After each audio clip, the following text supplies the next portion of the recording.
여보, 김치 냉장고 밑 확인해. 절대 그 누구도 믿지 마. 남편은 분명 혼수 상태였습니다. 그런데 남편에게 카톡이 왔어요. 진아는 집으로 달려가 김치통을 꺼내 파헤치기 시작했습니다.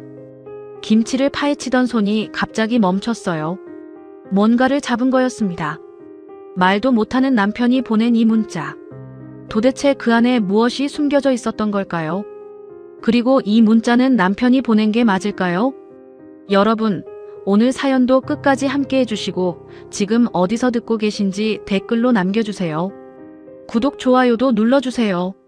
새벽 2시가 넘은 병원 복도는 낮과는 전혀 다른 곳이었습니다.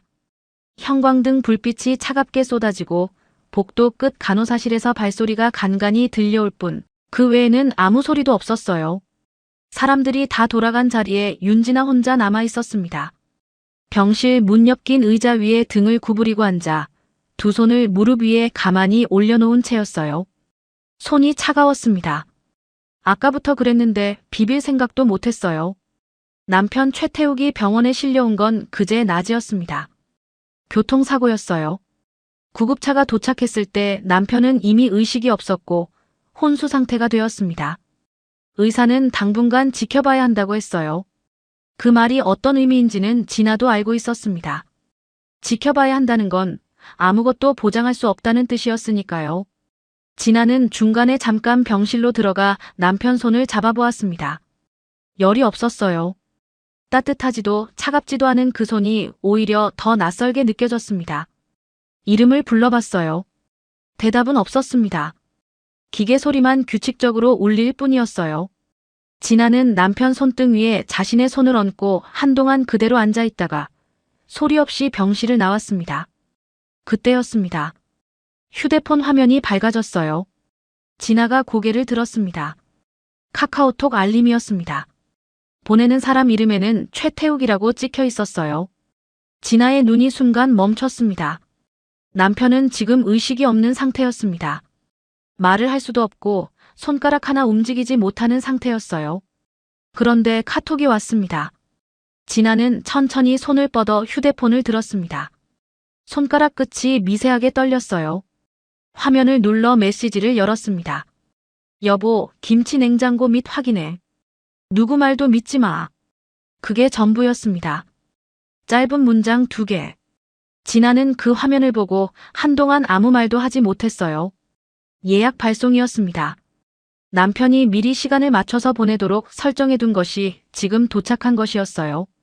그 말은 곧 남편이 처음부터 이런 날이 올 수도 있다는 걸 알고 있었다는 뜻이었습니다. 혼자서 알고 있었다는 뜻이었어요. 진아는 복도 의자에 다시 앉았습니다. 화면을 끄지 못하고 계속 그 문장을 바라봤어요. 김치 냉장고 밑. 누구 말도 믿지 마. 두 문장이 눈앞에서 지워지지 않았습니다. 다음 날 낮 친정아버지 윤만석이 병원에 들어섰습니다. 68배 나이에도 걸음이 빠른 편이었는데 병실 문을 열자마자 눈이 먼저 태욱에게 가지 않았어요. 침대 옆에 걸린 서류 쪽을 한번 훑더니 진아를 보며 첫마디를 꺼냈습니다. 의사가 뭐래? 보험은 얼마나 나온대? 진아가 잠깐 대답을 못했어요. 아버지 얼굴을 바라봤습니다. 윤만석은 시선을 피하지 않았어요. 대답을 기다리는 얼굴이었습니다. 아버지, 지금 그게 중요해요. 진아가 낮은 목소리로 말했어요. 윤만석의 눈꼬리가 살짝 내려갔습니다. 넌 아직도 세상을 몰라. 병원비 어디서 나오는지 알아. 쓸데없는 짓 하지 말고 그냥 조용히 있어. 가족일이 바깥으로 나가면 아무도 좋을 거 없어. 말투는 낮았지만 안에 힘이 실려 있었습니다. 진아는 그 말을 듣는 동안 아버지 눈을 보고 있었어요. 예전에 알던 눈이 아니었습니다. 딸이 힘들 때면 아무 말 없이 손부터 잡아주던 그 눈빛이 아니었어요. 낯설었습니다. 뭔가를 계산하고 있는 것 같은 차갑고 날선 눈빛이었어요. 진아는 아무 말도 하지 않았습니다. 윤만석은 그 자리에 오래 있지 않았습니다. 병실을 한 바퀴 눈으로 훑고 다시 가족 일잘 생각하라는 말을 한 번 더 남기고 나갔어요. 문이 닫히는 소리를 들으며 진아는 남편 침대 쪽을 바라봤습니다. 기계가 숨을 대신 쉬어주고 있었어요. 그날 저녁 진아는 병원 주차장으로 내려갔습니다. 차에 올라탔어요. 시동은 걸지 않았습니다. 핸들 위에 이마를 천천히 가져다 댔어요. 차 안이 조용했습니다. 지하 주차장 불빛이 노랗게 쏟아지는 것 말고는 아무것도 없었어요. 왜 나한테 이런 걸 남겼어? 아무도 없는 차 안에서 진아가 혼잣말을 했습니다. 대답이 있을 리 없었어요. 핸들 위에 얼굴을 묻은 채로 한참 동안 그 자리에서 움직이지 않았습니다. 주차장 불빛이 차 유리창에 흐릿하게 비치고 있었어요. 한참이 지나고서야 진아는 천천히 몸을 일으켰습니다. 눈을 한번 깜빡였어요.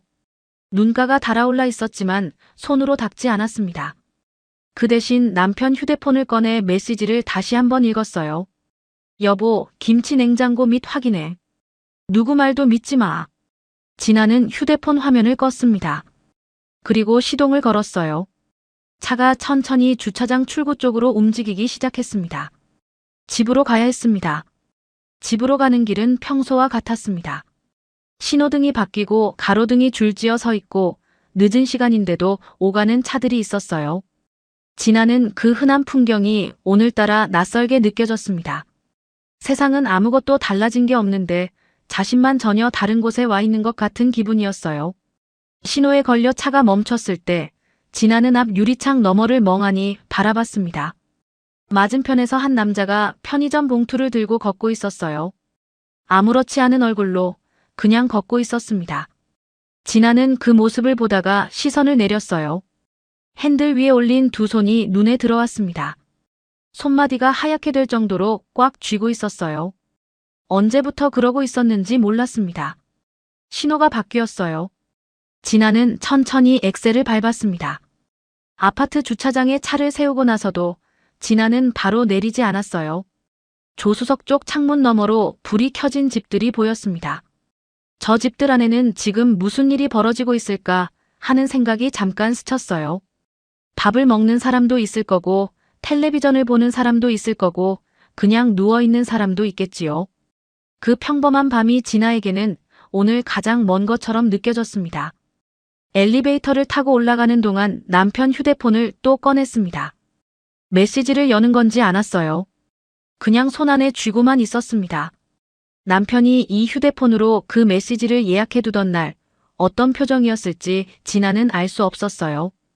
혼자 조용히 시간을 맞춰두고 아무 말도 안 하고 집에 들어왔겠지요. 밥을 먹고 텔레비전을 보고 잠을 잤겠지요. 그 모든 시간 동안 진아는 아무것도 몰랐습니다. 현관문을 열었을 때 집안은 어두웠습니다. 불을 켜지 않았어요. 그냥 서 있었습니다. 현관 앞에 남편 운동화가 가지런히 놓여 있었어요. 다른 부분 없이 잘 손질된 운동화였습니다. 남편은 신발을 항상 저렇게 뒀어요. 흐트러지는 법이 없었습니다. 진아는 그 신발을 내려다보다가 벽에 등을 기댔어요. 두 눈을 감았습니다. 얼마나 그렇게 있었는지 모릅니다. 차가운 벽 온도가 등을 통해 느껴졌어요. 진아는 눈을 뜨고 불을 켰습니다. 그리고 복도 끝, 부엌 옆에 놓인 김치 냉장고를 바라봤어요. 평소에는 그냥 지나치던 것이었는데 오늘은 달랐습니다. 진아의 발이 천천히 그쪽으로 움직였어요. 김치 냉장고 앞에 서서 아직 문을 열지 않은 채 그냥 바라봤습니다.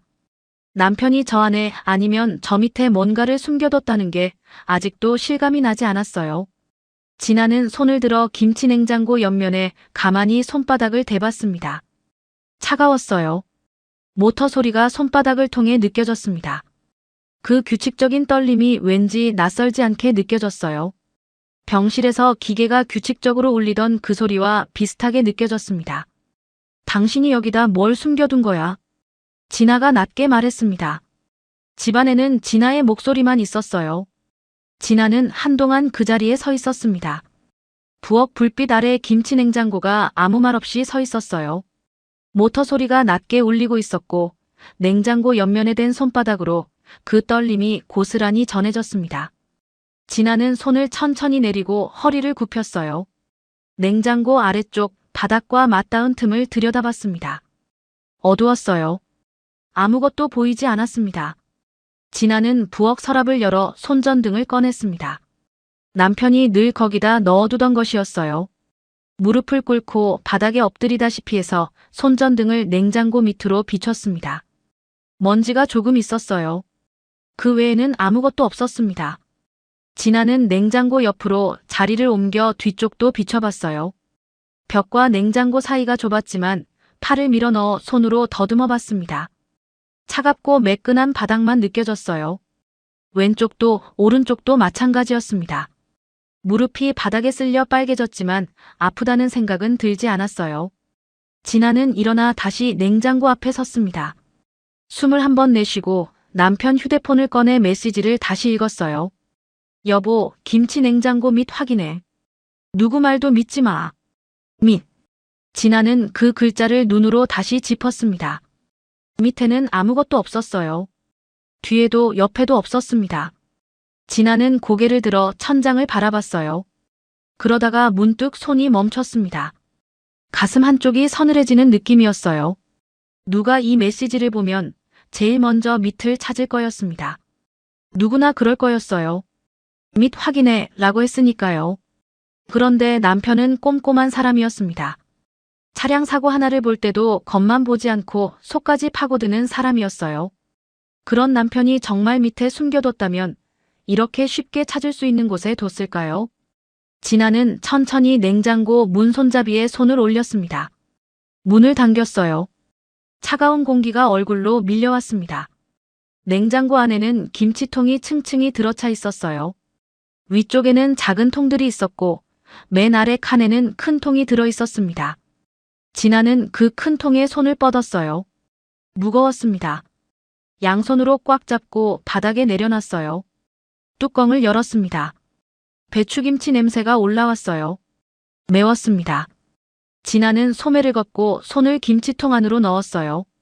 차가웠습니다. 손가락 끝에 김치 국물이 바로 스며들었어요. 진아는 손을 멈추지 않았습니다. 김치를 한 장씩 들어올리고 옆으로 젖히고 밑에 뭔가 있는지 손으로 더듬었어요. 배춧잎이 손가락 사이로 미끄러졌습니다. 국물이 손목까지 적셨어요. 한참을 뒤지는데도 아무것도 나오지 않았습니다. 진아의 손이 잠깐 멈췄어요. 눈물이 났습니다. 진아는 다시 손을 더 깊이 밀어 넣었어요. 통 바닥까지 닿을 것 같은 깊이로 손을 집어넣고 쓸었습니다. 그때였어요. 손끝에 뭔가 딱딱한 것이 걸렸습니다. 진아의 손이 그 자리에서 굳었어요. 천천히, 아주 천천히 손가락으로 그 물건을 감쌌습니다. 비닐이었어요. 여러 겹으로 감긴 비닐봉지였습니다. 진아는 그것을 조심스럽게 끌어올렸어요. 김치가 주르륵 떨어지면서 국물이 바닥에 조금 튀었습니다. 진아는 눈도 깜빡이지 않은 채 그 비닐봉지를 바라봤어요. 손이 떨렸습니다. 비닐을 한 겹, 두 겹, 세 겹 벗겨냈어요. 제일 안쪽에 또 비닐이 있었습니다. 남편이 이것을 싸면서 얼마나 공을 들였는지 그 손길이 느껴지는 것 같았어요. 물로 비닐을 닦은 뒤 비닐을 열었습니다. 마지막 비닐을 열었을 때 안에 있던 것들이 보였습니다. 메모 한 장, USB 하나, 그리고 차량 번호가 빼곡하게 적힌 종이 한 장이었습니다. 그 순간이었어요. 현관 쪽에서 소리가 들렸습니다. 띵동. 벨소리였어요. 진아는 그 자리에서 몸이 굳었습니다. 반사적으로 종이들을 가슴 쪽으로 당겨 5단으로 밀어 넣었어요. 심장이 귀 옆에서 뛰는 것처럼 크게 느껴졌습니다. 부엌 불을 끄고 현관 쪽 벽에 등을 붙였어요. 띵동. 한 번 더 울렸습니다. 그리고 잠시 후 발소리가 멀어지는 게 느껴졌어요. 진아는 숨을 참은 채 잠시 기다렸습니다. 아무 소리도 나지 않았어요. 조심스럽게 현관 도어 위로 다가가 밖을 내다봤습니다. 아무도 없었어요. 복도가 텅 비어 있었습니다. 택배였던 것 같았어요. 진아는 벽에 등을 기대며 숨을 내쉬었습니다. 부엌으로 돌아와 불을 켰습니다. 메모를 먼저 폈습니다. 남편 글씨였습니다. 진아는 그 글씨체를 너무 잘 알고 있었어요. 메모지 여러 장에 걸쳐 꼼꼼하게 적혀 있었습니다. 글자가 작고 빽빽했어요. 손이 떨렸습니다. 글자들이 흔들려 보였어요. 진아는 두 손으로 메모지를 잡고 천천히 읽어내려갔습니다. 내용은 이랬습니다. 남편은 사고가 나기 전부터 장인어른 윤만석의 중고차 매매단지에서 이상한 점을 하나씩 확인하고 있었어요. 침수가 된 차나 사고가 난 차를 겉만 고쳐서 멀쩡한 차처럼 속여 팔았다는 내용이었습니다. 그 차들이 나중에 전기장치나 브레이크에 문제가 생겼고 피해를 입은 사람들 차 번호를 남편이 따로 모아두고 있었어요. 메모 마지막에는 이런 말이 적혀 있었습니다. 진아, 나한테 무슨 일이 생기면 이 기록 꼭 봐줘. 네가 봐야 해. 진아는 그 문장에서 눈이 멈췄습니다. 나한테 무슨 일이 생기면 남편은 이미 알고 있었던 거였어요. 자신에게 무슨 일이 생길 수 있다는 것을요. 그러면서도 아무 말하지 않았습니다. 밥 먹고 출근하고 주말에 마트 가고 평범한 얼굴로 곁에 있었어요. 그 안에 이걸 혼자 안고 있으면서요. 진아의 눈가가 뜨거워졌습니다. 참았던 눈물이 볼을 타고 흘렀어요. 손등으로 닦으려다 김치 국물이 묻은 손이라는 게 생각났습니다. 그냥 그대로 뒀어요. 식탁 위에 메모지와 USB와 차량 번호 종이가 나란히 놓여 있었습니다. 남편이 말 못하는 자리에서 대신 말을 하고 있는 것들이었어요. 진아는 메모지를 다시 처음부터 천천히 읽었습니다. 이번에는 손이 덜 떨렸어요. 그날 밤 진아는 잠을 자지 못했습니다. 식탁 위에 메모와 차량 번호 종이를 펼쳐놓고 노트 한 권을 꺼내 옮겨 적기 시작했어요. 회계사무소에서 장부를 맞추듯 날짜 옆에 차 번호를 적고 차 번호 옆에 남편이 메모해둔 내용을 차례로 정리했습니다. 손끝에는 아직 김치 국물 냄새가 남아 있었어요. USB는 노트북에 꽂았습니다. 파일이 하나 들어 있었어요. 영상이었습니다. 진아는 이어폰을 꽂고 재생 버튼을 눌렀어요. 화면에 남편 얼굴이 나왔습니다. 어디서 찍은 건지 배경이 차 안이었어요. 낮인 것 같았는데 빛이 많지 않았습니다. 남편은 카메라를 똑바로 보면서 낮은 목소리로 말하기 시작했어요. 진아, 이거 보고 있으면 나한테 무슨 일이 생긴 거야. 놀라지 마. 천천히 들어. 진아는 이어폰을 두 손으로 눌렀습니다. 남편 목소리가 귀 안으로 바로 들어오는 느낌이었어요. 화면 속 남편은 천천히 또박또박 말을 이어갔습니다. 장인어른 윤만석의 중고차 매매단지에서 이상한 차들이 팔리고 있었다고 했어요. 강물에 잠겼다 건져 올린 침수차나 사고가 심하게 난 차를 겉만 번듯하게 고쳐서 아무 문제 없는 차처럼 팔았다는 것이었습니다. 보험회사에서 사고 차량을 조사하는 일을 하다 보니 그 차들이 나중에 어떤 고장을 일으키는지 남편은 누구보다 잘 알고 있었어요. 전기장치가 갑자기 말을 듣지 않거나 브레이크가 제대로 서지 않거나 달리는 도중에 시동이 꺼지는 일들이었습니다. 그리고 그런 사고를 당한 차주들의 차 번호가 매매단지 판매 기록과 하나씩 겹쳐졌다고 했어요. 차 번호 종이 봤지. 그 차들 다 피해자야. 나는 석 달 동안 이걸 맞춰봤어. 진아는 노트를 내려다봤습니다. 자신이 방금 옮겨 적은 번호들이 눈에 들어왔어요. 손끝이 차가워졌습니다. 영상은 거기서 끊겼어요. 남편 얼굴이 화면에서 사라졌습니다. 진아는 한동안 까만 화면을 바라봤어요. 재생 버튼을 다시 눌러 처음부터 한 번 더 들었습니다. 두 번째로 들을 때는 손이 덜 떨렸어요. 대신 머릿속이 빠르게 돌아가기 시작했습니다. 남편 사고가 정말 사고였는지 진아는 그 밤에 처음으로 그 생각을 했어요. 다음 날 아침 진아는 동네 정비소를 찾아갔습니다. 오상필이 운영하는 곳이었어요. 남편이 차 점검 때마다 들르던 곳이었고 남편 메모에도 오상필 이름이 한번 나와 있었습니다. 정비소는 큰 길에서 골목 하나를 꺾어 들어간 자리에 있었어요. 간판이 오래됐고 입구에 낡은 타이어 2개가 쌓여 있었습니다. 기름 냄새가 골목 끝까지 배어 있었어요. 진아가 들어서자 오상필이 차 밑에서 나왔습니다. 50대 초반의 남자였어요. 작업복이 기름으로 얼룩져 있었고 수건으로 손을 닦으며 진아를 바라봤습니다. 눈이 잠깐 흔들렸어요. 진아를 알아본 것 같았습니다. 태욱 씨 사모님이시죠? 오상필이 먼저 말했어요. 진아가 고개를 끄덕였습니다. 남편이 사고 나기 전에 여기 들렀다고 들었어요. 그날 뭔가 이상한 게 없었나요? 오상필의 표정이 굳었습니다. 손에 들고 있던 수건을 천천히 내렸어요. 눈을 피하더니 차 쪽으로 몸을 돌렸습니다. 모르는 일이에요. 그냥 점검하고 갔어요. 목소리가 짧았습니다. 진아는 그 자리에서 바로 물러서지 않았어요. 오상필의 등을 바라보며 한 발짝 더 가까이 섰습니다. 저 지금 알아내려고 온 게 아니에요. 남편이 저한테 기록을 남겼어요. 이미 알고 있는 내용도 있어요. 그냥 확인하러 왔습니다. 오상필이 손을 멈췄습니다. 천천히 고개를 돌렸어요. 진아를 봤습니다. 잠시 침묵이 흘렀어요. 정비소 안 어딘가에서 라디오 소리가 낮게 흘러나오고 있었습니다. 안으로 들어오세요. 오상필이 낮게 말했습니다. 정비소 안쪽 작은 방에 낡은 의자 2개가 있었어요. 오상필은 의자에 앉자마자 바닥을 내려다봤습니다. 입을 열까 말까 하는 것처럼 입술이 움직였다가 멈췄어요. 진아는 기다렸습니다. 태욱 씨가 사고 나기 전날이요. 오상필이 천천히 말문을 열었어요.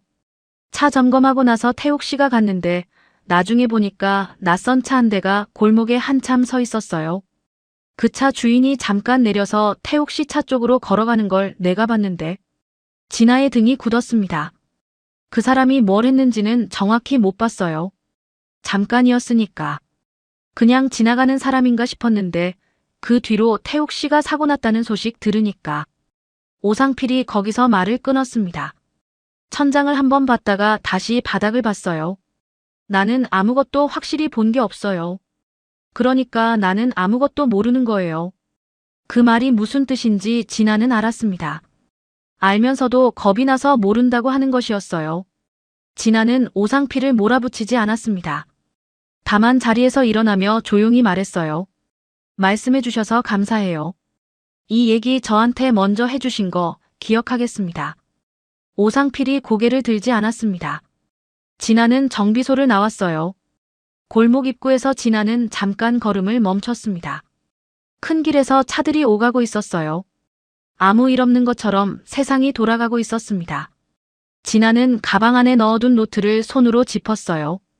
남편이 3달 동안 혼자 맞춰온 기록이 거기 들어 있었습니다. 이제 진아가 그것을 이어받아야 했어요. 발을 떼었습니다. 큰 길 쪽으로 걸어갔어요. 걸음이 올 때보다 조금 더 빠르고 조금 더 단단했습니다.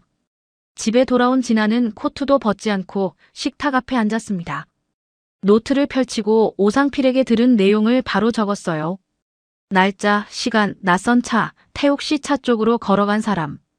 짧은 내용이었지만 한 글자도 빠뜨리지 않았습니다. 적고 나서 진아는 차량 번호 종이를 다시 펼쳤어요. 남편이 피해자라고 적어둔 번호들 중 맨 위에 있는 번호 하나를 골랐습니다. 전화번호부를 뒤져 차주 이름을 찾아낸 뒤 손이 잠깐 멈추는 것도 모른 채 전화를 눌렀어요. 신호가 2번 가고 상대방이 받았습니다. 여보세요. 저는 최태욱 씨 아내인데요. 혹시 차 때문에 사고 나신 적 있으신가요? 잠깐 침묵이 흘렀습니다. 그러다가 상대방 목소리가 바뀌었어요. 어떻게 아셨어요? 그 차 어디서 사셨는지 아세요? 진아는 노트 위에 펜을 꽉 쥐었습니다. 남편이 맞췄던 것이 틀리지 않았다는 것을 그 한마디로 확인한 순간이었어요. 전화를 끊고 난 뒤 진아는 한동안 노트를 내려다봤습니다. 피해 차주의 목소리가 아직 귓속에 남아 있었어요. 어떻게 하셨어요? 라는 그 한마디가요. 남편이 3달 동안 혼자 맞춰온 것이 틀리지 않았다는 것을 그 짧은 말 하나로 확인한 순간이었습니다. 진아는 노트 위에 날짜와 통화 내용을 적었어요. 손이 멈추지 않았습니다. 그날 밤은 생각보다 일찍 잠이 들었습니다. 며칠 만에 처음으로 누우면서 바로 눈이 감겼어요. 몸이 버텨준 것인지 아니면 더 이상 버티지 못한 것인지 알 수 없었습니다. 다음 날 아침 진아는 출근 전에 차에 올랐습니다. 시동을 걸려고 운전석에 앉는데 차가 조금 기울어진 것 같은 느낌이 들었어요. 내려서 차 주변을 돌아봤습니다. 뒷바퀴 한쪽 타이어 바람이 완전히 빠져 있었어요. 납작하게 눌린 타이어가 눈에 들어오는 순간 진아는 그 자리에 멈춰 섰습니다. 못을 밟은 것이라면 조금씩 빠졌을 거였어요. 이건 달랐습니다. 하룻밤 사이에 완전히 빠진 거였어요. 진아는 타이어를 한동안 바라봤습니다. 그리고 아파트 주차장을 천천히 둘러봤어요. 새벽에 차를 건드린 사람이 있었다는 뜻이었습니다. 누군가 일부러 그랬다는 것도요. 출근이 늦어졌습니다. 보험 연락을 하고 타이어를 교체하는 동안 진아는 계속 주차장 주변을 살폈어요. 낯선 사람이 보이는 건 없었습니다. 하지만 그 느낌이 사라지지 않았어요. 누군가 보고 있다는 느낌이요. 그날 저녁 병원에서 집으로 돌아오는 길에 진아는 현관 앞에서 걸음을 멈췄습니다. 아파트 복도 끝쪽 CCTV가 닿지 않는 구석 자리에 담배꽁초 2개가 떨어져 있었어요. 그 옆으로 발자국이 남아 있었습니다. 운동화 자국이었어요. 사이즈가 컸습니다. 진아는 그 발자국을 핸드폰으로 찍었어요. 손이 조금 떨렸지만 사진은 또렷하게 나왔습니다. 집 안으로 들어와 문을 잠갔어요. 한번 잠그고 다시 손잡이를 돌려봤습니다. 잠겼는지 확인하는 것이었어요. 2번, 3번 확인하고서야 부엌으로 걸어갔습니다. 불을 켜고 물을 한 잔 따랐는데 컵을 잡은 손에 힘이 너무 들어가 있었어요. 내려놓고 나서야 그걸 알았습니다. 다음 날 오전이었습니다.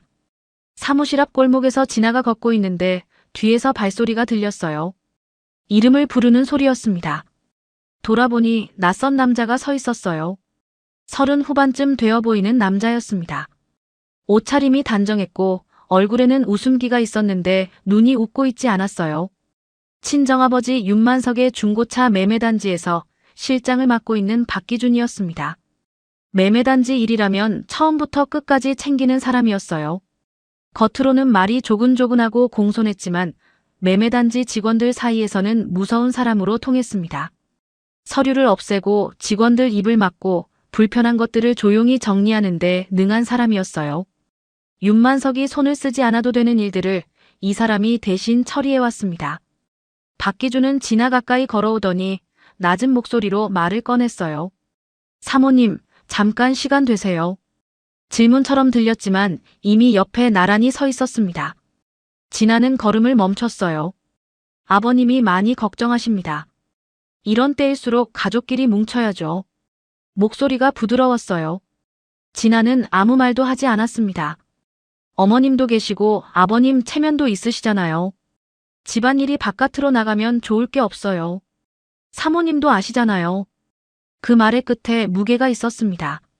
걱정하는 것처럼 들렸지만 그 안에 다른 것이 들어있었어요. 진아는 박기준을 바라봤습니다. 박기준은 눈을 피하지 않았어요. 오히려 더 편안한 표정을 지었습니다.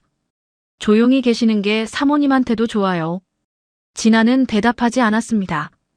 박기준이 먼저 고개를 숙이고 돌아섰어요. 골목 끝으로 걸어가는 뒷모습을 진아는 서서 바라봤습니다. 발소리가 멀어졌어요. 골목이 다시 조용해졌습니다. 진아는 그 자리에서 바로 움직이지 않았어요. 2 발이 바닥에 붙어 있는 것처럼 한동안 서 있었습니다. 그날 저녁이었습니다. 진아는 퇴근 후 주소를 찍어두었던 곳으로 차를 몰았어요. 4층짜리 건물 앞에 차를 세우고 계단을 올라갔습니다. 한지우 변호사 사무실이었어요. 한지우는 44세 여자였습니다. 말이 많지 않고 웃는 일도 드물었어요. 하지만 서류를 보는 눈빛이 날카롭고 정확한 사람이었습니다. 아는 사람 소개로 이름을 알게 됐고 진아는 그날 처음으로 연락을 했어요. 사무실 문을 열고 들어가 자리에 앉아 한지우가 먼저 손을 내밀었습니다. 가져오신 거 주세요. 진아는 노트와 박기준 협박 내용을 적어온 메모, 타이어 사진, 발자국 사진을 꺼내 테이블 위에 놓았어요. 한지우는 아무 말 없이 처음부터 끝까지 읽었습니다. 중간에 한 번도 고개를 들지 않았어요. 진아는 맞은편에 앉아 기다렸습니다. 벽시계 소리만 일정하게 울렸어요. 한지우가 마지막 장을 덮었습니다. 그리고 처음으로 진아를 봤어요. 증거 있어요. 짧은 말이었습니다. 그 말 하나였는데 진아의 어깨에서 뭔가가 빠져나가는 것 같았어요. 눈가가 달아올랐습니다. 진아는 입술을 꽉 다물었어요. 감정 말고 날짜와 시간으로 싸워요. 기록이 있으면 이길 수 있어요. 한지우가 다시 말했습니다. 진아는 고개를 끄덕였어요. 눈물이 나올 것 같았지만 나오지 않았습니다. 나오면 안 된다는 것을 몸이 먼저 알고 있었어요. 진아는 노트를 다시 펼쳤습니다. 한지우가 펜을 들었어요. 두 사람은 그날 밤 오래 앉아 있었습니다. 한지우 변호사 사무실을 나온 날 밤, 진아는 집에 돌아와 코트도 벗지 않고 식탁 앞에 앉았습니다. 오늘 있었던 일을 노트에 적었어요. 박기준이 찾아온 것, 타이어 바람이 빠진 것, 발자국과 담배꽁초, 한지우를 처음 만난 것까지 날짜와 시간을 빠뜨리지 않고 한 줄씩 정리했습니다. 다 적고 나서 노트를 덮었어요. 그제야 코트를 벗었습니다. 그날 이후 진아는 매일 아침 병원에 들렀다가 사무실로 출근했습니다. 남편 손을 한번 잡고 기계 소리를 귀로 확인하고 그제야 발을 뗄 수 있었어요. 병실 문을 나설 때마다 돌아보게 됐습니다. 남편 얼굴이 어제보다 조금이라도 달라진 게 있는지, 손끝이 조금이라도 움직이는지 보려고요. 하지만 남편은 매일 같은 얼굴로 누워 있었어요. 기계만 변함없이 숨을 대신 쉬어줬습니다. 사무실 분위기는 평소와 크게 다르지 않았어요. 진아가 자리에 앉으면 동료들이 수고한다는 말을 건넸고, 점심때는 반찬이 남으면 진아 쪽으로 조금 더 밀어주기도 했습니다. 겉으로는 다들 걱정해주는 것 같았어요. 그게 그나마 버틸 수 있는 이유 중 하나였습니다. 그런데 어느 날 오전 장부를 펼치고 자리에 앉아 있는데 옆자리 동료가 조용히 다가왔습니다. 핸드폰을 내밀었어요. 아무 말 없이요. 진아는 화면을 봤습니다. 지역 인터넷 신문 기사였어요. 제목이 눈에 먼저 들어왔습니다. 남편 위독한데 병원보다 장부 먼저 챙긴 아내, 가족 갈등 진실은. 진아의 눈이 그 글자 위에서 멈췄습니다. 손이 핸드폰을 잡은 채로 굳었어요. 기사 내용은 짧았지만 자세했습니다. 남편이 혼수 상태인데도 아내가 병원보다 정비소와 사무실을 먼저 드나들었다는 내용이었어요. 남편 보험금과 재산에 관심이 많아 보인다는 말도 들어가 있었고, 가족 사이에서도 진아를 걱정하는 목소리가 있다는 내용도 있었습니다. 이름은 나오지 않았지만 읽는 사람이 보면 누구인지 바로 알 수 있는 내용이었어요. 진아는 핸드폰을 동료에게 돌려줬습니다. 고맙다는 말을 했어요. 그리고 다시 장부 쪽으로 눈을 내렸습니다. 아무렇지 않은 척 펜을 들었는데 숫자들이 눈에 들어오지 않았어요. 글자가 흐릿하게 번졌다가 다시 선명해졌습니다. 진아는 눈을 한번 깜빡이고 숨을 천천히 내쉬었어요. 점심시간이 됐습니다. 다들 자리에서 일어났어요. 진아도 따라 일어나 식당 쪽으로 걸어갔습니다. 밥을 받아 자리를 찾는데 평소에 같이 앉던 동료 2명이 이미 다른 자리에 앉아 있었어요. 눈이 마주쳤는데 한 명이 눈을 살짝 피했습니다. 다른 테이블에 자리가 없는 것도 아니었어요. 진아는 혼자 구석자리에 앉았습니다. 밥을 떠서 입에 넣었는데 맛이 느껴지지 않았어요. 씹고 삼키는 동작만 반복했습니다. 식판 위 국이 식어가는 것도 몰랐어요. 오후에 사무실로 돌아와 자리에 앉는데 책상 위에 종이 한 장이 놓여 있었습니다. 누가 뒀는지 알 수 없었어요. 기사를 출력한 것이었습니다. 진아는 그것을 서랍 안에 넣었어요. 아무것도 보지 못한 척 컴퓨터를 켰습니다. 화면이 밝아지는 동안 진아는 두 손을 무릎 위에 내려놓고 손을 꽉 쥐었어요. 퇴근 무렵 간호사에게서 전화가 왔습니다. 오늘 낮에 기자라는 사람이 병원에 찾아와 보호자를 찾았다는 내용이었어요. 면회 신청은 하지 않고 간호사실 쪽에서 이것저것 물어보다 갔다고 했습니다. 진아는 전화를 끊고 잠깐 눈을 감았어요. 병원까지 왔다는 것은 이게 우연이 아니라는 뜻이었습니다. 누군가 기자에게 정보를 흘린 것이었어요. 그날 저녁 진아는 병원에 들렀습니다. 남편 옆에 앉아서 핸드폰을 꺼내 기사를 다시 열었어요. 소리 없이 읽으면서 중간중간 남편 얼굴을 봤습니다. 남편은 듣지 못하는 사람이었지만 진아는 그 자리에서 말을 했어요. 당신이 이런 기록 남겨줘서 내가 버티고 있어. 작은 목소리였습니다. 병실 안기계 소리가 그 말을 덮을 만큼 규칙적으로 울리고 있었어요. 남편은 아무 대답이 없었습니다. 하지만 진아는 핸드폰을 닫고 가방에서 노트를 꺼냈어요. 오늘 있었던 일을 날짜와 함께 적었습니다. 기사 제목, 출력물이 책상 위에 놓인 것, 병원에 기자가 다녀간 것. 한 줄씩 천천히 적었어요. 그날 밤 집에 돌아왔는데 새어머니에게서 전화가 왔습니다. 진아 친정어머니가 세상을 떠난 지 채 1년도 되지 않아 아버지가 데려온 사람이었어요. 어머니가 병원에서 눈을 감은 지 8달 만이었습니다. 진아는 그 소식을 들었을 때 아버지한테 아무 말도 할 수 없었어요. 말이 나오지 않았습니다. 새어머니는 진아보다 10살 위였어요. 딱 그만큼의 거리가 두 사람 사이에 늘 있었습니다. 가깝지도 멀지도 않은 것 같았지만 실제로는 아주 멀었어요. 새어머니는 아버지가 하는 말이라면 옳고 그름을 따지지 않고 그대로 따르는 사람이었습니다. 아버지가 화를 내면 같이 화를 냈고 아버지가 누군가를 편들면 같은 편을 들었어요. 아버지 눈을 통해서만 세상을 보는 사람이었습니다. 그러니 지금 이 전화도 아버지가 시킨 것인지 스스로 한 것인지 진아는 굳이 따지지 않았어요. 어차피 같은 말이 나올 것이었으니까요. 전화를 받자마자 목소리가 높았어요. 진아 씨, 기사가 뭐야? 사람들이 다 봤잖아. 아버지가 얼마나 난처하시겠어. 그냥 좀 조용히 있으면 안 되겠어요. 가족이잖아요.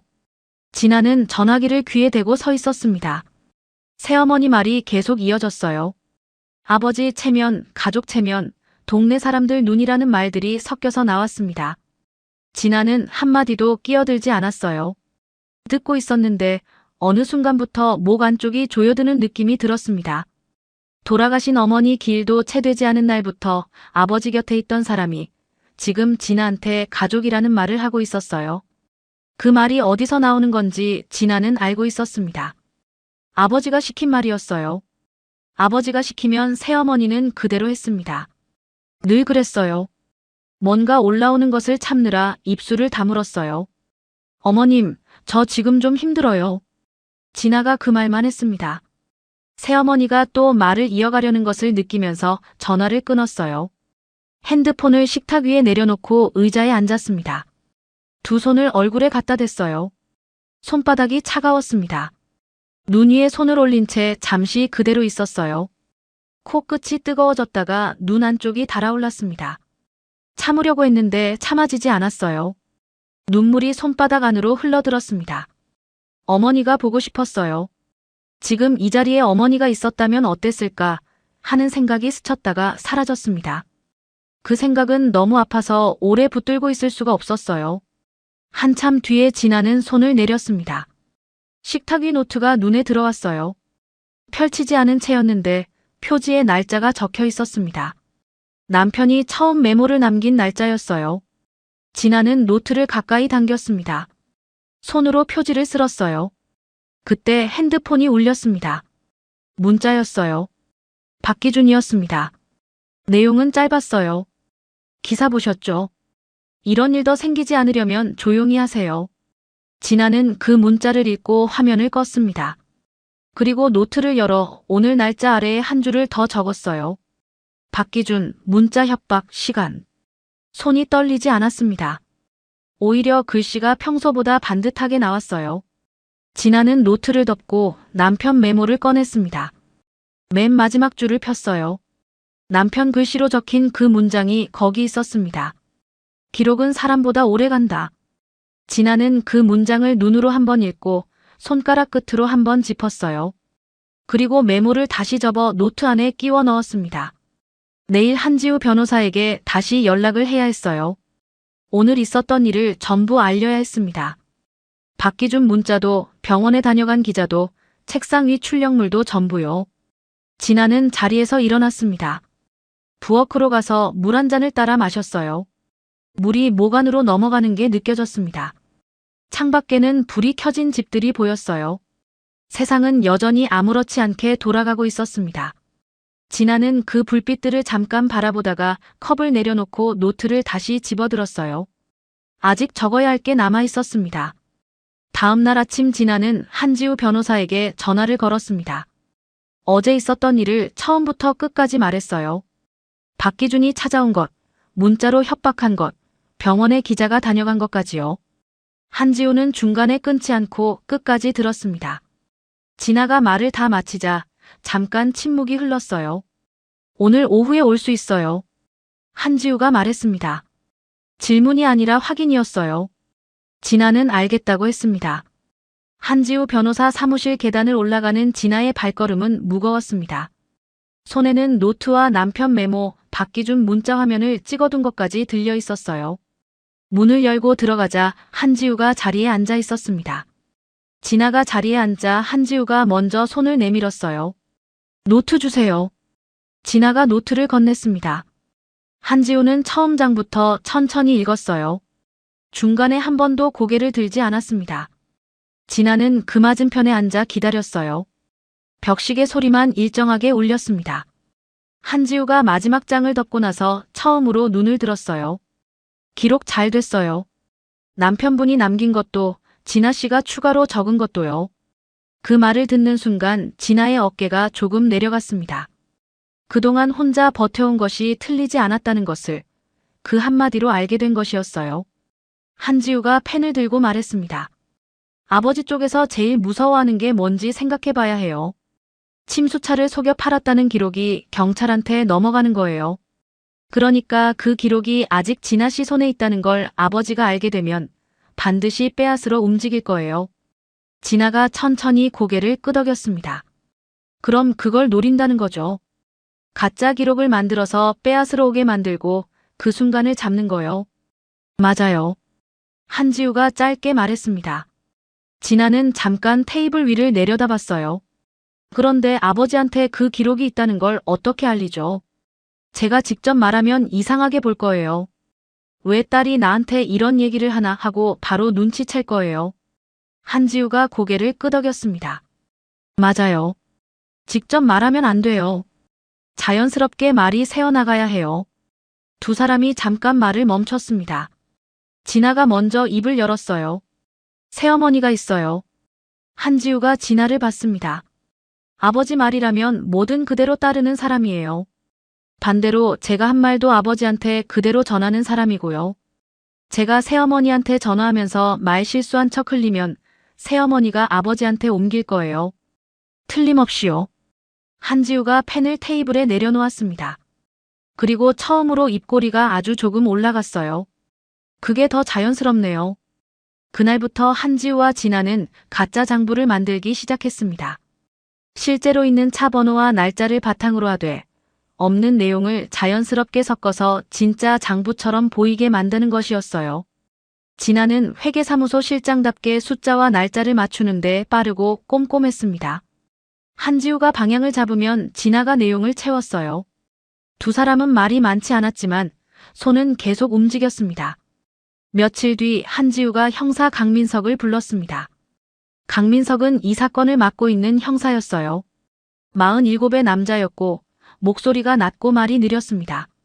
서두르지 않는 사람이었어요. 증거가 하나씩 쌓이는 것을 끝까지 지켜보다가 움직이는 스타일이었습니다. 진아가 처음 강민석을 만난 것은 한지우 사무실에서였어요. 강민석은 진아가 가져온 기록을 받아들고 한동안 아무 말이 없었습니다. 차 번호가 적힌 종이를 한 장씩 넘기며 읽다가 고개를 들었어요. 이거 언제부터 모은 겁니까? 진아가 대답했습니다. 남편이 석 달 동안 혼자 모은 거예요. 저는 아무것도 몰랐습니다. 강민석이 진아를 봤어요. 잠깐 진아 얼굴을 바라보다가 다시 기록 쪽으로 눈을 내렸습니다. 남편분이 대단한 분이네요. 진아는 그 말에 아무 대답도 못했습니다. 목 안쪽이 조여드는 느낌이었어요. 강민석은 그것을 알아챈 듯 바로 다음 말을 이어갔습니다. 병원, 집, 매매단지. 이 세 곳을 같은 날, 같은 시간에 동시에 잡아야 해요. 한 곳이라도 먼저 움직이면 다른 쪽이 도망가거든요. 진아가 고개를 끄덕였습니다. 새어머니에게 전화를 거는 날은 사흘 뒤로 정했습니다. 진아는 그날을 기다리는 동안 매일 밤 머릿속으로 대화를 되짚었어요. 어떤 말을 어느 순간에 꺼내야 자연스럽게 들릴지, 어디서 멈춰야 실수처럼 보일지를 생각했습니다. 잠이 잘 오지 않는 밤이었어요. 드디어 그날이 됐습니다. 진아는 저녁 무렵 새어머니에게 전화를 걸었어요. 먼저 남편 상태 얘기를 했습니다. 차도가 없다는 말을 했어요. 새어머니가 아이고 하는 소리를 냈습니다. 대화가 이어지는 동안 진아는 때를 봤어요. 대화가 잠깐 끊기는 순간이었습니다. 진아가 아무렇지 않은 목소리로 말했어요. 아, 어머님. 남편이 사고 날 때 가지고 있던 서류들이 있더라고요. 사고 사건에 도움이 될까 싶어서 경찰에 넘길까 생각 중이에요. 새어머니가 잠깐 말을 멈췄습니다. 무슨 서류? 저도 자세히는 모르겠어요. 차 관련된 것들인 것 같던데 양이 꽤 되더라고요. 그냥 제가 갖고 있는 것보다 경찰이 보는 게 낫지 않을까 싶어서요. 진아는 거기서 말을 흘렸습니다. 더 이상 덧붙이지 않았어요. 새어머니가 그래요 하는 짧은 소리를 냈습니다. 그리고 다른 얘기로 넘어갔어요. 진아도 따라서 평범한 말을 주고받았습니다. 전화는 아무 일 없는 것처럼 끊겼어요. 전화를 끊고 진아는 식탁 앞에 앉았습니다. 두 손을 무릎 위에 올려놓고 가만히 있었어요. 새어머니가 그 말을 아버지한테 전할 거라는 것을 진아는 알고 있었습니다. 오늘 밤 안으로 전할 거였어요. 새어머니는 늘 그랬으니까요. 다음 날 오전 강민석에게서 연락이 왔습니다. 어젯밤 새어머니가 윤만석에게 전화를 걸었고 통화 시간이 꽤 길었다는 것을 확인했다고 했어요. 그리고 그 직후 윤만석이 박기준에게 전화를 걸었다는 것도요. 진아는 그 말을 듣고 노트를 펼쳐 날짜와 내용을 적었어요. 손이 멈추지 않았습니다. 아버지가 움직이기 시작했습니다. 그날 밤 진아는 병원에 들렀어요. 남편 손을 잡고 낮게 말했습니다. 당신이 남겨준 걸로 내가 하고 있어. 잘 되고 있어. 남편은 여전히 아무 대답이 없었습니다. 기계 소리만 규칙적으로 울렸어요. 진아는 손을 놓지 않았습니다. 병실 창문 너머로 밤바람이 유리창을 한번 흔들었다가 잠잠해졌어요. 진아는 오래 앉아 있었습니다. 아버지가 움직이기 시작했다는 것을 확인한 날부터 진아는 병원을 더 자주 들렀습니다. 낮에 한 번, 저녁에 한 번, 때로는 밤늦게까지 병실 근처를 서성였어요. 강민석이 준비를 마무리하는데 며칠이 더 필요하다고 했기 때문에 그 사이에 병원에서 무슨 일이 생길까봐 불안했습니다. 남편이 누워있는 병실이 진아에게는 가장 걱정되는 곳이었어요. 그러던 어느 날 저녁이었습니다. 간병인 정미라가 진아를 복도 끝으로 불렀어요. 정미라는 남편 병실을 담당하는 간병인이었습니다. 나이가 50 중반이었고 눈치가 빠르고 책임감이 강한 사람이었어요. 20년 넘게 간병일을 해온 사람답게 병실 안에서 조금이라도 이상한 것이 생기면 바로 알아채는 사람이었습니다. 정미라가 목소리를 낮추며 말했어요. 아까 낮에 남자 한 명이 왔었어요. 보호자라고 하면서 들어오려 했는데 제가 막았어요. 그 사람이 남편분 약 시간이 언제냐고, 지금 상태가 어떠냐고 자꾸 물어보더라고요. 진아의 얼굴이 굳었습니다. 어떻게 생긴 사람이었어요? 정미라가 인상차기를 말했어요. 진아는 듣는 동안 아무 표정도 짓지 않았습니다. 하지만 손이 가방끈을 꽉 잡았어요. 그날 밤 진아는 집에 돌아가지 않았습니다. 병실 근처 복도 끝 어두운 자리에 서서 기다렸어요. 의자에 앉지 않았습니다. 앉으면 잠이 들 것 같았어요. 복도 형광등이 차갑게 내리쬐고 있었습니다. 1시간이 지났어요. 2시간이 지났습니다. 다리가 저려왔지만 진아는 자리를 옮기지 않았어요. 그때였습니다. 병실 쪽 복도에서 발소리가 들렸어요. 느린 발소리였습니다. 진아는 벽에 몸을 붙였어요. 발소리가 남편 병실 앞에서 멈췄습니다. 문이 아주 천천히 열렸어요. 진아는 숨을 참았습니다. 복도 끝에서 병실 문틈 쪽으로 눈을 고정했어요. 불빛이 새어나오는 문틈 사이로 남자의 뒷모습이 보였습니다. 진아는 그 뒷모습을 보는 순간 발이 바닥에 붙어버린 것처럼 굳었어요. 친정아버지 윤만석이었습니다. 윤만석은 병실 안으로 들어가 남편 침대 쪽으로 천천히 걸어갔어요. 진아는 문틈 사이로 그 움직임을 눈으로 쫓았습니다. 윤만석이 침대 옆에 서더니 몸을 천천히 숙였어요. 그리고 남편 얼굴 쪽으로 가까이 다가갔습니다. 한 손이 천천히 올라갔어요. 남편 머리 쪽 호흡기 줄이 연결된 방향으로 손이 향했습니다. 진아의 가슴이 쿵 내려앉았습니다. 발을 때려 했는데 다리에 힘이 들어가지 않았어요. 온몸이 얼어붙은 것 같았습니다. 그때 윤만석의 입이 움직였어요. 아주 낮은 목소리였습니다. 복도까지 겨우 들릴 만큼 작은 소리였어요. 잘 가거라. 진아의 눈이 커졌습니다. 귀를 의심했어요. 하지만 분명히 들었습니다. 잘 가거라. 그 말이 뭘 뜻하는지 진아는 너무 잘 알고 있었어요. 윤만석의 손이 호흡기줄 쪽으로 더 가까이 움직였습니다. 바로 그 순간이었어요. 병실 안쪽에서 발소리가 났습니다. 야간 간호사와 정미라가 안쪽 문으로 들어오는 소리였어요. 뭐 하는 거예요? 간호사가 소리쳤습니다. 윤만석이 재빠르게 손을 내렸습니다. 몸을 고추 세우며 뒤를 돌아봤어요. 먼지가 앉은 것 같아서요. 닦아주려고. 윤만석이 태연하게 말했습니다. 간호사가 보호자 방문 시간이 지났다고 했어요. 윤만석은 고개를 끄덕이며 병실을 나왔습니다. 복도로 나오던 윤만석이 걸음을 멈췄습니다. 진아가 거기 서 있었어요. 두 사람의 눈이 마주쳤습니다. 윤만석의 눈이 한번 흔들렸어요. 그리고 바로 눈을 피했습니다. 아무 말도 하지 않고 복도를 걸어갔어요. 발소리가 멀어졌습니다. 진아는 그 자리에 서 있었어요. 다리에 힘이 빠지는 것을 느끼며 벽에 등을 기댔습니다. 그리고 천천히 주저앉았어요. 무릎이 차가운 복도 바닥에 닿았습니다. 윤만석이 눈을 피한 그 순간 진아는 모든 것을 확인했습니다. 말이 필요 없었어요. 그 눈빛 하나로 충분했습니다. 진아는 한동안 그 자리에서 일어나지 못했습니다. 복도 형광등 불빛이 차갑게 내리쬐고 있었어요. 눈가가 뜨거워졌다가 식었습니다. 눈물이 나오지 않았어요. 나올 것도 남아있지 않은 것 같았습니다. 한참 뒤에 진아는 천천히 일어났어요. 병실 문을 열고 들어갔습니다.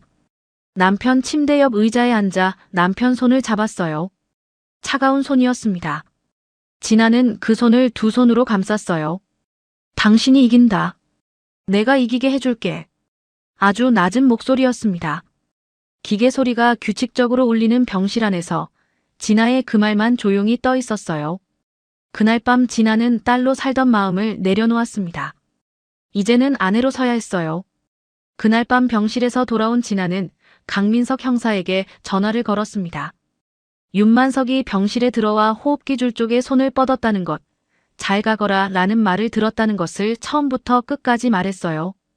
강민석은 중간에 끊지 않고 들었습니다. 진아가 말을 다 마치자 잠깐 침묵이 흘렀어요. 내일 아침에 봅시다. 강민석이 말했습니다. 짧았지만 그 말 안에 무게가 있었어요. 진아는 알겠다고 하고 전화를 끊었습니다. 그리고 소파에 앉아 한동안 움직이지 않았어요. 집안이 조용했습니다. 벽시계 소리만 일정하게 울렸어요. 다음 날 강민석을 만나 이야기를 나눴습니다.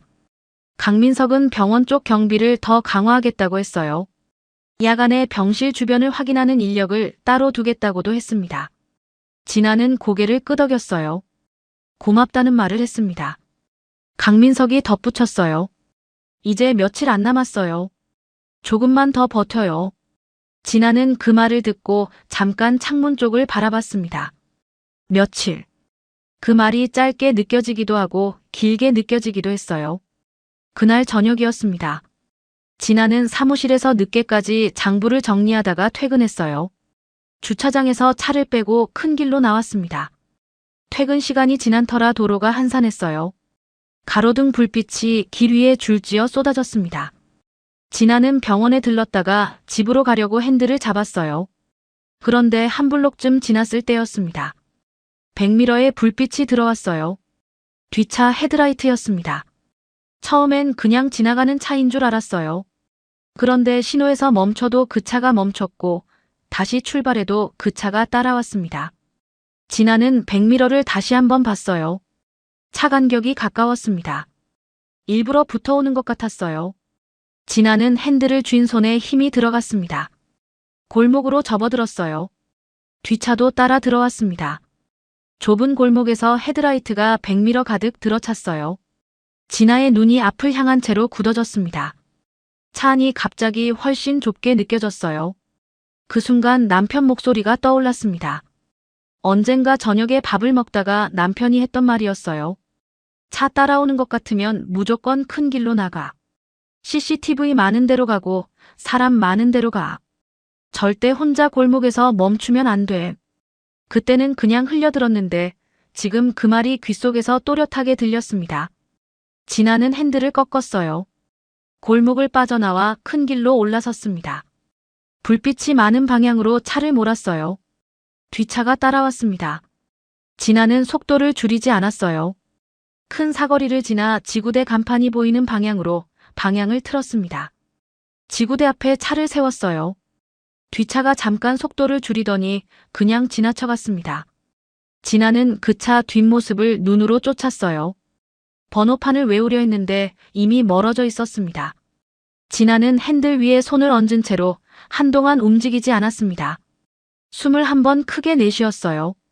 손이 핸들에 붙어 있는 것처럼 떨어지지 않았습니다. 지구대 유리창 안에서 불빛이 환하게 새어나오고 있었어요. 사람들이 오가는 소리가 들렸습니다. 그 평범한 소리가 이상하게 든든하게 느껴졌어요. 강민석에게 전화를 걸었습니다. 말이 잘 나오지 않았어요. 강민석이 낮은 목소리로 말했습니다. 숨 한 번 쉬고 말해요. 진아는 숨을 들이쉬었어요. 그리고 있었던 일을 말했습니다. 강민석이 들으면서 중간에 한 번 물었어요. 지금 어디 있어요? 지구대 앞이요. 잘했어요. 거기 있어요. 강민석이 말했습니다. 진아는 전화를 끊고 등받이에 기댔어요. 눈을 감았습니다. 천장이 안 보이는데도 눈을 감으니 오히려 더 어두워진 것 같았어요. 다음 날 오상필에게서 전화가 왔습니다. 어젯밤 모르는 번호로 전화가 와서 조용히 있으라는 협박을 들었다고 했어요. 목소리가 떨렸습니다. 진아는 오상필 말을 끝까지 들었어요. 저 이제 못하겠어요. 무서워요. 오상필이 말했습니다. 진아는 잠깐 아무 말도 하지 않았어요. 창밖을 바라봤습니다. 그리고 천천히 입을 열었어요. 오 사장님, 저한테 먼저 전화해 주셨잖아요. 그 마음 믿을게요. 전화기 너머로 오상필의 침묵이 이어졌습니다. 길었어요. 진아는 기다렸어요. 오상필이 낮게 말했습니다. 알겠어요. 그 두 글자였습니다.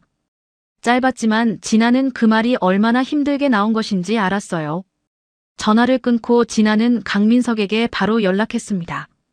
오상필 협박 전화 내용을 전했어요. 강민석이 말했습니다. 이제 저쪽이 많이 급해진 거예요. 급하면 실수해요. 우리가 기다리던 순간이 가까워진 거예요. 진아는 그 말을 노트에 적었습니다. 날짜와 시간도 함께요. 손이 멈추지 않았어요. 그날 저녁 진아는 병원에 들렀습니다. 남편 침대 옆에 앉아 손을 잡았어요. 언제나처럼 차가운 손이었습니다. 진아는 그 손을 두 손으로 감쌌어요. 어젯밤에 당신이 해준 말 덕분에 잘 빠져나왔어. 그때 왜 그런 말 했는지 이제 알겠어. 기계 소리가 규칙적으로 울렸습니다. 남편은 아무 말이 없었어요. 하지만 진아는 손을 놓지 않았습니다. 병실 창밖으로 저녁 하늘이 어두워지고 있었어요.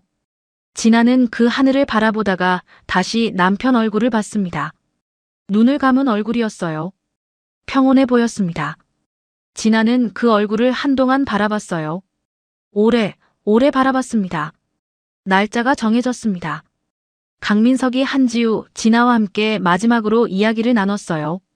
병원, 집, 매매단지. 이 세 곳에 각각 경찰을 보내고 같은 날 같은 시간에 한꺼번에 움직이는 것이었습니다. 강민석이 진아에게 말했어요. 그날 집을 비워야 해요. 가짜 장부는 식탁 위에 올려두세요. 눈에 잘 보이는 자리예요. 진아는 고개를 끄덕였습니다. 한지우가 덧붙였어요. 그날은 그냥 기다려요. 연락 오면 바로 받고요. 진아는 두 사람을 번갈아 봤습니다. 그리고 다시 한번 고개를 끄덕였어요.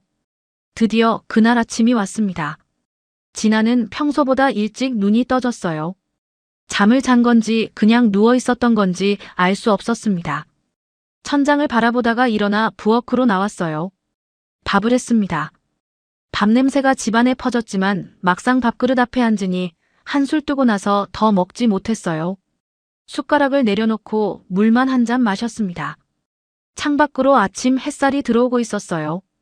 평범한 아침이었는데 오늘만큼은 그 햇살이 낯설게 느껴졌습니다. 집을 나서기 전에 진아는 잠깐 멈췄습니다. 식탁 위에 가짜 장부가 놓여 있었어요. 한지우와 며칠 동안 함께 만든 것이었는데 겉으로 보면 진짜 장부와 똑같아 보였습니다. 진아는 그것을 한번 바라봤어요. 그리고 현관 옆 선반에 올려둔 남편 사진을 봤습니다. 웃고 있는 얼굴이었어요. 진아는 그 얼굴을 잠깐 바라보다가 말없이 문을 열고 나갔습니다. 한지우 사무실에서 기다리는 시간이 길게 느껴졌습니다. 진아는 핸드폰을 손에 들고 화면만 바라봤어요. 아무 연락도 오지 않았습니다. 강민석에게 문자를 보냈어요.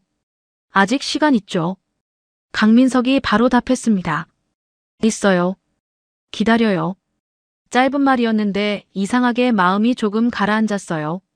진아는 핸드폰을 내려놓고 창밖을 바라봤습니다. 사람들이 아무것도 모른 채 오가고 있었어요. 오늘이 어떤 날인지 아는 사람은 아주 적었습니다. 저 사람들처럼 그냥 평범하게 걸어 다닐 수 있는 날이 다시 올까 하는 생각이 잠깐 스쳤어요. 오후가 넘어서 강민석에게서 전화가 왔습니다. 집족됐어요. 진아는 손을 꽉 쥐었어요. 박기준이 집에 들어와서 장부를 펼치는 순간 잡았습니다. 진아는 전화기를 든 채로 눈을 감았어요. 강민석이 말을 이어갔습니다. 병원 쪽도 됐어요. 윤만석 쪽에서 보낸 사람이 병실에 들어오려다 잡혔어요. 정미라 씨가 미리 눈치채고 간호사한테 알려줬습니다. 진아의 눈가가 뜨거워졌어요. 정미라 이름을 듣는 순간이었습니다. 그 꼼꼼하고 눈치 빠른 간병인이 이번에도 남편 곁을 지켜준 것이었어요. 진아는 그 이름을 속으로 한 번 더 되뇌었습니다. 고맙다는 말이 목구멍까지 올라왔다가 그냥 삼켜졌어요. 아버지는요? 진아가 물었습니다. 목소리가 갈라졌어요. 매매단지에서 잡았습니다. 새 곳 다 됐어요. 강민석이 말했습니다. 진아는 한동안 아무 말도 못했어요. 한지우가 옆에서 진아 얼굴을 봤습니다. 진아가 눈을 감고 고개를 숙였어요. 그동안 참아온 숨이 조금씩 새어나왔습니다. 눈물이 볼을 타고 흘렀어요. 닦지 않았습니다. 닦고 싶지 않았어요. 한지우가 아무 말 없이 진아 옆에 앉았어요. 그냥 같이 있어줬습니다. 두 사람 사이에 말이 없었어요. 그래도 괜찮았습니다. 오히려 아무 말 없이 옆에 있어주는 것이 더 고마웠어요. 한참 뒤에 진아가 고개를 들었습니다. 핸드폰을 들어 정미라에게 문자를 보냈어요. 고맙습니다. 정미라에게서 바로 답이 왔어요. 당연한 거예요. 진아는 그 문자를 읽고 핸드폰을 내려놓았습니다. 눈물이 또 한 번 흘렀어요. 이번엔 손등으로 닦았습니다. 그리고 자리에서 일어났어요. 병원 가야겠어요. 한지우가 고개를 끄덕였습니다. 그리고 처음으로 말했어요. 이제 진아 씨 혼자 할 수 있어요. 진아는 그 말을 듣고 잠깐 멈췄습니다. 한지우를 봤어요. 한지우는 평소처럼 표정이 없었지만 눈빛이 달랐습니다. 진아는 작게 고개를 끄덕이고 사무실 문을 열었어요. 병원 복도는 늘 보던 모습 그대로였습니다. 형광등 불빛이 쏟아지고 있었고 간호사들이 오가는 소리가 들렸어요. 진아는 남편 병실 문을 열고 들어갔습니다. 의자를 당겨 앉고 남편 손을 잡았어요. 차가운 손이었습니다. 진아는 두 손으로 그 손을 꼭 감쌌어요. 다 끝났어. 목소리가 조금 떨렸습니다. 이제 깨어나도 돼. 기계 소리가 변함없이 울렸어요. 남편은 아무 말이 없었습니다. 하지만 진아는 손을 놓지 않았어요. 창문 너머로 밤하늘이 보였습니다. 별이 몇 개 나와 있었어요. 진아는 그 하늘을 잠깐 바라보다가 다시 남편 얼굴을 봤습니다. 이 손을 잡고 버텨온 날들이 떠올랐어요.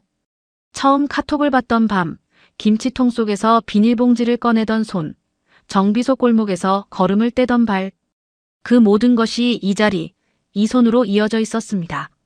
진아는 오랫동안 그 손을 잡고 있었어요. 그날 이후 사건은 빠르게 커졌습니다. 박기준이 잡히고 병원 쪽 사람이 잡히고 윤만석까지 잡히면서 경찰 조사가 본격적으로 시작됐어요. 침수차와 사고차를 멀쩡한 차처럼 속여 팔았다는 것, 서류를 거짓으로 꾸민 것, 그리고 남편 사고와 관련된 정황까지 하나씩 밝혀지기 시작했습니다. 피해를 입은 차 주인들도 하나둘 나오기 시작했어요. 남편이 석 달 동안 혼자 모아둔 기록이 그 모든 것의 시작이었습니다. 그리고 그로부터 며칠이 지난 아침이었어요. 진아가 병실에 들어서는데 정미라가 복도로 뛰어나왔습니다. 손가락이 움직였어요. 진아의 발이 멈췄어요. 그리고 병실 안으로 뛰어들어갔습니다. 남편은 여전히 눈을 감고 있었어요. 하지만 진아가 손을 잡자 남편의 손가락이 아주 조금 움직였습니다. 아주 작은 움직임이었어요. 그런데 그 작은 움직임이 진아의 가슴을 흔들었습니다. 눈가가 달아올랐어요. 참았던 눈물이 볼을 타고 주르륵 흘러내렸습니다. 나야. 나 여기 있어. 진아가 낮게 말했어요. 남편 손가락이 한 번 더 움직였습니다. 진아는 그 손을 두 손으로 꽉 감쌌어요. 손이 떨렸지만 놓지 않았습니다. 며칠 뒤 남편이 처음으로 눈을 떴습니다. 아주 천천히 힘겹게 눈꺼풀이 올라갔어요. 흐릿한 눈으로 천장을 바라보다가 옆에 앉은 진아 쪽으로 시선이 왔습니다. 입을 달싹였지만 소리가 나오지 않았어요. 진아가 먼저 말했습니다. 말 안 해도 돼. 알아. 남편이 눈을 다시 감았어요. 하지만 그 짧은 순간 두 사람 눈이 마주쳤습니다. 그것으로 충분했어요. 그 무렵 윤만석 쪽 변호사에게서 연락이 왔습니다.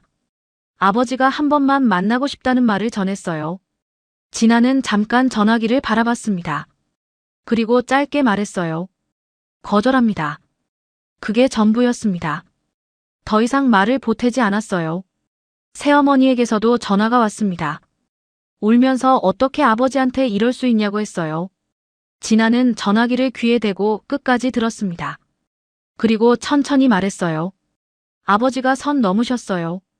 나랑 내 남편한테 어떻게 이럴 수 있나요? 그 말을 끝으로 전화를 끊었습니다.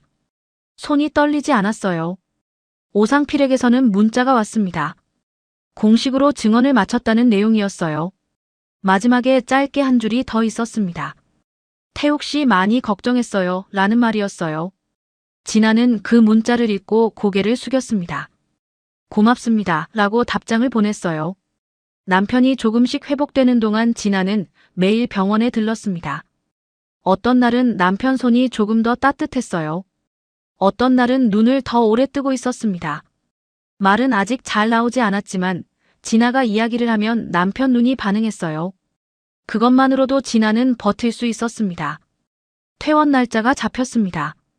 아직 완전히 나은 건 아니었지만 집에서 쉬어도 된다는 말을 들은 날이었어요. 진아는 남편 손을 잡고 병실 창밖을 함께 바라봤습니다. 두 사람 사이에 말이 없었어요. 그래도 괜찮았습니다. 집에 돌아온 날 저녁이었습니다.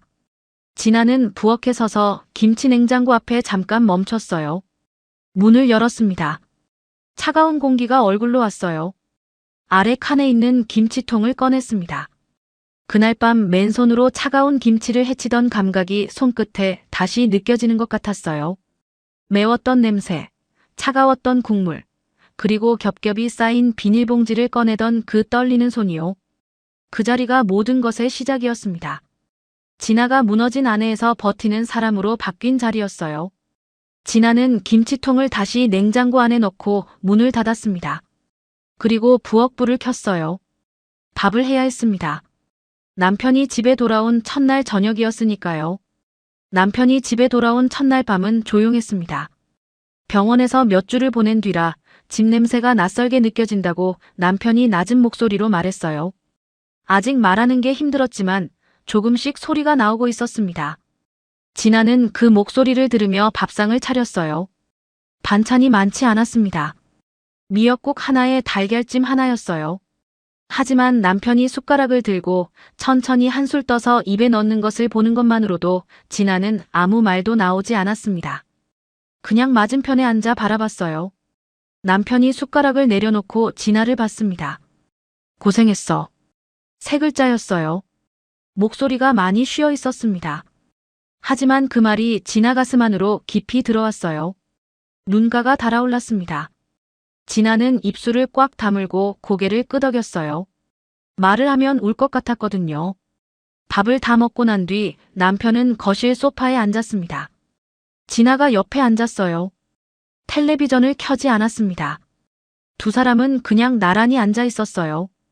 창밖으로 아파트 불빛들이 보였습니다. 이 집, 저 집에서 불빛이 새어나오고 있었어요. 진아는 그 불빛들을 바라봤습니다. 예전에도 이 불빛들을 봤었는데 그때는 그냥 지나쳤어요. 지금은 달리 보였습니다. 저 집들 안에도 각자의 사정이 있고 각자의 버팀이 있겠구나 하는 생각이 들었어요. 남편이 천천히 손을 뻗어 진아 손 위에 올렸습니다. 말이 없었어요. 진아도 아무 말하지 않았습니다. 두 손이 그냥 포개진 채로 있었어요. 남편 손이 이제는 따뜻했습니다. 병실에서 잡던 그 차가운 손이 아니었어요. 진아는 그 온기를 느끼며 눈을 감았습니다. 많은 것이 바뀌었어요. 아버지라고 불렀던 사람을 이제 아버지라고 부를 수 없게 됐습니다. 가족이라고 생각했던 자리가 텅 비어버렸어요. 그 빈자리가 아프지 않다고 하면 거짓말이었습니다. 하지만 지금 이 순간 옆에 남편이 있었어요. 따뜻한 손이 있었습니다. 그것으로 오늘 하루는 버틸 수 있었어요. 진아는 눈을 뜨고 남편 얼굴을 봤습니다. 남편도 진아를 보고 있었어요. 두 사람은 말없이 서로를 바라봤습니다. 그리고 아주 천천히 다시 시작하는 것이었어요. 오늘의 사연이 마음에 들었다면 같이 듣고 싶은 분께 공유해 주세요.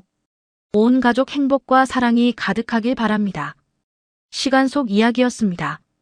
감사합니다.